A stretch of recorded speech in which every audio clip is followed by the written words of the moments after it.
মানে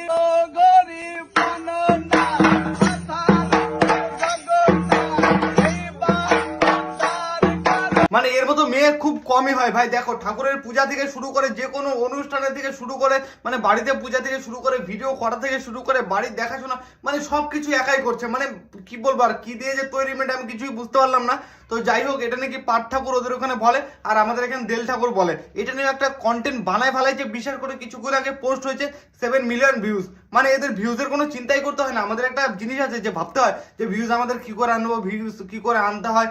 আর এরা video post করলে মিলিয়ন মিলিয়ন ভিউজ, মানে চোখ আছে না, চোখ বার হয়ে যাবে এদের ভিডিও যদি ভিউজ দেখো তোমরা। দেখো ভাই, আমি মানুষের বিরুদ্ধে খারাপ কথা বলি, আমি ভালো কথা বলি। যে যেরকম কর্ম করে তাকে সেরকম ফল দেয়। আমি বিশ্বাস করে তার বিরুদ্ধে সেরকম ভাবে ভিডিও করি। এ ভালো ভিডিও করে তার জন্য এর ভিডিও ভালো করি, আর যারা যারা খারাপ ভাবে ভিডিও করে তাদেরকে খারাপ ভাবে গালি দেয় ফেসবুকে। কিন্তু অনেকে এটা নিয়ে অনেক রকমের কথা, ভাই স্ট্রাইক মেরে হ্যান করে ত্যান করে। আরে বলছি ভাই, তোরা ভালো মতো ভিডিও বানাবি না, আর আমরা যদি রোস্ট করি তাহলে স্ট্রাইক? এটা আবার কোন ধরনের নিয়ম?